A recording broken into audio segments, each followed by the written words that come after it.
నెల్లూరు జిల్లా గూడూరు పట్టణంలోని పలు పోలీస్ స్టేషన్లో జిల్లా ఎస్పీ అజిత వీచండ్ల ఆకస్మిక తనిఖీలు నిర్వహించారు. ఈ సందర్భంగా ఎస్పీ మాట్లాడుతూ గూడూరు నెల్లూరు జిల్లాలో విలన్ అయిన తరువాత మొదటిసారి విజిట్ చేయడం జరిగిందని తెలిపారు. గూడూరు వన్ టౌన్ స్టేషన్లో పలు రికార్డులను తనిఖీ చేశారు. అలాగే రౌడీజాన్ని ఉక్కుపాతంతో అణిచివేస్తామని తెలిపారు. పట్టణంలో ట్రాఫిక్ సమస్యలపై ప్రత్యేక దృష్టి సారిస్తామని చెప్పారు. గూడూరు పట్టణంలోని గంజాయి రవాణా అమ్మకాలు చేస్తే కఠిన చర్యలు తీసుకుంటామని హెచ్చరించారు. పట్టణంలో శాంతి భద్రతల విషయంలో రాజీపడే ప్రసక్తే లేదని జిల్లా ఎస్పీ అజిత వెల్లడించారు.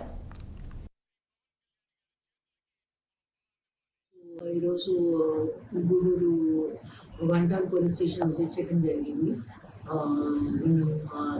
సిబ్బందులతో కూడా మాట్లాడటం జరిగింది. అన్ని రికార్డ్స్ ఒకసారి వెరిఫై చేయడం జరిగింది. అండ్ మన సిబ్బంది గురించి కూడా అండ్ వాళ్ళకి వెల్ఫేర్ అనేది ఏమీ అంతా మాట్లాడటం జరిగింది.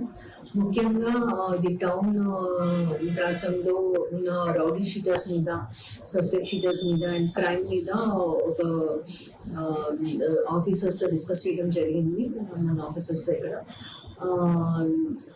ఇక్కడ కేసెస్ ఇన్వెస్టిగేషన్ సరిగా జరుగుతుందా లేదా అనేది చూస్తున్నాము. అండ్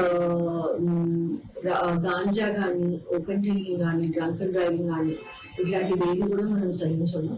సో అటువంటి ముఠాలు ఎవరైనా ఉంటే వాళ్ళని ఐడెంటిఫై చేయడం మీద మనం దృష్టి సారిస్తాము. ఆల్ ఆఫీసర్స్ కూడా చెప్పడం జరిగింది.